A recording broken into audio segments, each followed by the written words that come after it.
नमस्कार दोस्तों, स्वागत करता हूं एक बार फिर से आप सभी का आरएस जंक्शन पर। चलिए आइए नजर डालते हैं आज की प्रमुख खबरों पर अर्थात हेडलाइंस पर।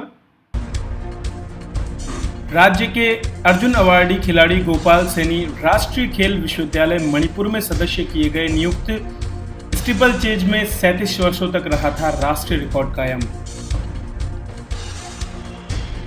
Laser guided anti tank guided missile का किया गया सफल परीक्षण को देसी टैंक अर्जुन के साथ दिया गया अंजाम।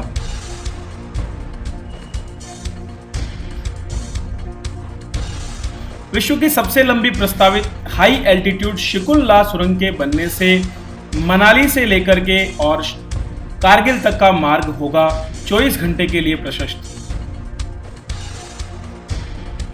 राजस्थान सरकार द्वारा मोक्ष कलश योजना 2020 को दी गई मंजूरी। मृत्यु के पश्चात अपने प्रियजनों के अस्थि विसर्जन के लिए मिलेगी मदद। दुनिया का सबसे क्षमतावान कार्बन एरोजेल हाइड्रोजन स्टोरेज किया गया विकसित। इसरो द्वारा GSLV में किया जाएगा इसका प्रयोग। और टाइम पत्रिका की ओर से 2020 के सबसे प्रभावशाली व्यक्तियों की सूची जारी। प्रधानमंत्री नरेंद्र मोदी तथा आयुष्मान खुराना जैसी हस्तियां हैं इसमें शामिल। चलिए तो दोस्तों शुरुआत करते हैं आज के दिन की सुविचार के साथ।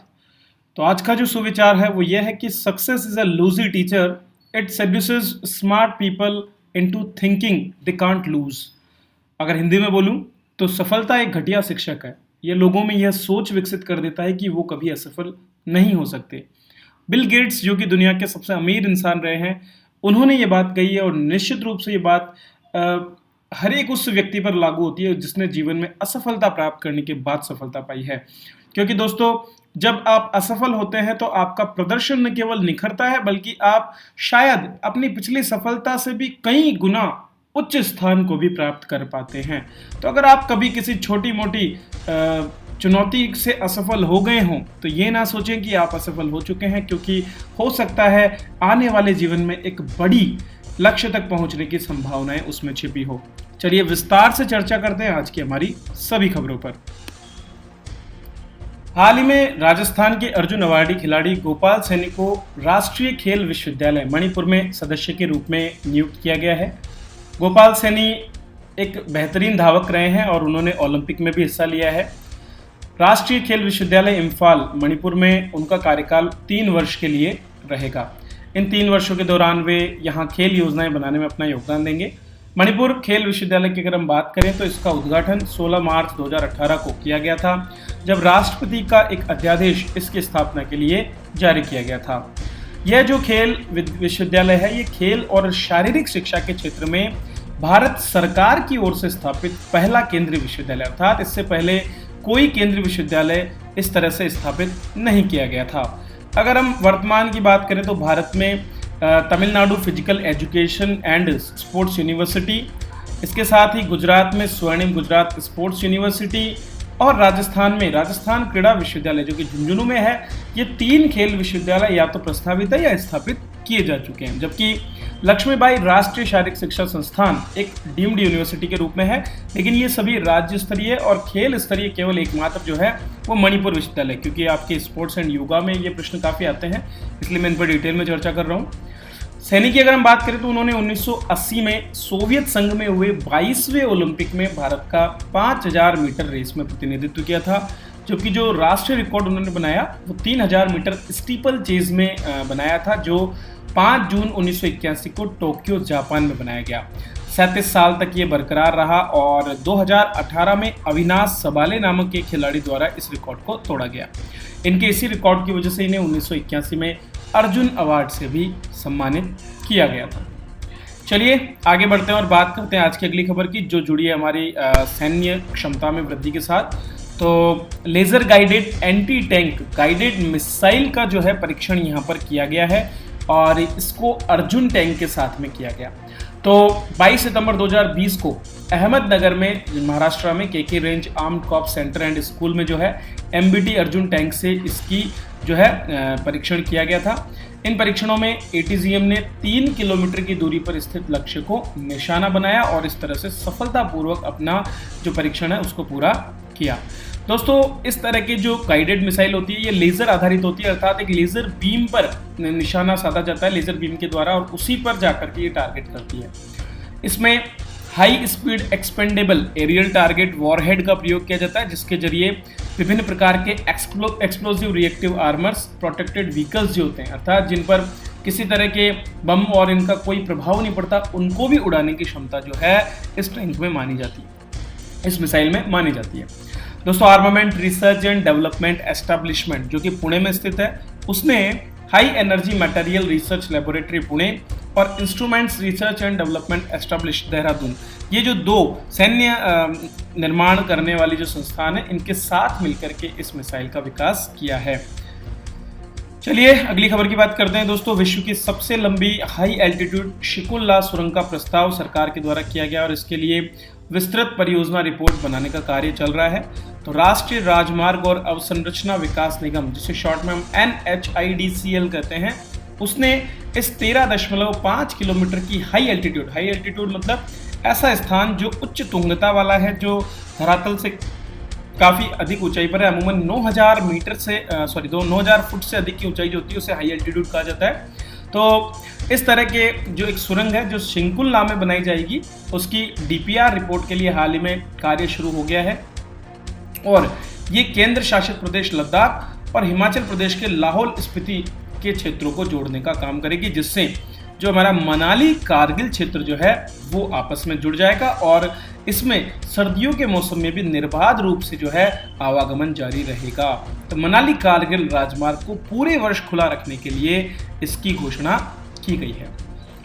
दोस्तों, राजस्थान सरकार द्वारा जो मोक्ष कलश योजना 2020 की शुरुआत इस बार बजट में की गई थी, उसके लिए मंजूरी दे दी गई है और इस योजना के अंतर्गत अब राज्य के ऐसे नागरिक जो आयकर नहीं देते हैं, ठीक है, जो इनकम टैक्स नहीं देते और जो सरकारी नौकरी में नहीं है, उनको इसका लाभ मिल पाएगा, ताकि लोग अपनों की अस्थियां गंगा में प्रवाहित करने के लिए हरिद्वार आने जाने वाली राजस्थान राज्य पथ परिवहन की बसों में निःशुल्क यात्रा कर सकें। तो प्रशासनिक मंजूरी इसके लिए सरकार द्वारा दी गई है। इसमें राजस्थान राज्य पथ परिवहन निगम को नोडल एजेंसी बनाया गया है, जबकि जो देवस्थान विभाग है उसके द्वारा वित्त पोषण का कार्य इसमें किया जाएगा। तो जितना भी व्यय है उसका भुगतान देवस्थान विभाग करेगा, जबकि यात्रा का आयोजन जो है ये आपके राजस्थान राज्य पथ परिवहन निगम के अधीन होगा। इसमें जो भी आयकरदाता और सरकारी कर्मचारी जो हैं उनको छोड़कर शेष सभी लोगों को लाभ मिल पाएगा। एक अस्थि कलश के साथ मृतक के परिवार के अधिकतम 2 सदस्य इसमें जा सकेंगे और एक बस में सोशल डिस्टेंसिंग का ध्यान रखते हुए वर्तमान में अधिकतम 46 यात्रियों को ही यात्रा करने की अनुमति मिलेगी। हरिद्वार में अस्थि विसर्जन और पूजा पाठ संबंधी कार्य वे स्वयं करेंगे, लेकिन बाकी सभी चीज़ों की व्यवस्था जो है RSRTC के द्वारा की जाएगी। चलिए दोस्तों, अगली खबर की ओर बढ़ते हैं। विज्ञान की इस तकनीकी खोज में बनारस हिंदू यूनिवर्सिटी का एक महत्वपूर्ण योगदान रहा है और उसने जो है इसरो के लिए दुनिया का सबसे अधिक कैपेसिटी वाला कार्बन एरोजेल हाइड्रोजन स्टोरेज विकसित किया है। आप सभी जानते हैं दोस्तों, अंतरिक्ष यान जो होते हैं उनमें ईंधन के रूप में हाइड्रोजन स्टोरेज का प्रयोग किया जाता है। हालांकि इसे स्टोर करने के लिए धातु के उपकरण विकसित किए जाते हैं, टैंक बनाए जाते हैं, लेकिन वो टैंक काफ़ी ज़्यादा मात्रा में वजनी होते हैं। तो ये जो हाइड्रोजन स्टोरेज का टैंक है, ये टैंक की शक्ल में न होकर के कार्बन एरोजेल है। कार्बन एरोजेल की अगर हम बात करें तो ये जेल से निर्मित होता है और इसमें वायु जो है उसका प्रयोग किया जाता है। तो कार्बन एरोजेल के रूप में रॉकेट में इस्तेमाल करने वाला ईंधन, अर्थात जो तरल हाइड्रोजन है, उसको ये सोख लेगा, जैसे कि एक स्पंज जिस तरह से सोखता है उसी प्रकार से ये सोख लेगा, क्योंकि इसका स्वयं का जो क्षेत्र है द्रव्यमान बहुत कम और बहुत पोरस है, अर्थात इसमें बहुत ज़्यादा जगह होती है, क्योंकि नैनो स्तर पर जो है परमाणुओं को आपस में जोड़ करके उनके बीच जगह बनाई जाती है।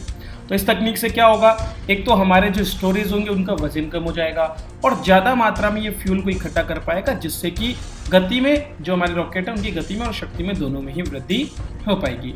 तो इसरो के आने वाले जो मंगलयान और जो आपके अंतरिक्ष यान मानव मिशन जो है उनमें इसका उपयोग होगा। कार्बन एरोजेल दुनिया का सबसे हल्का पदार्थ है।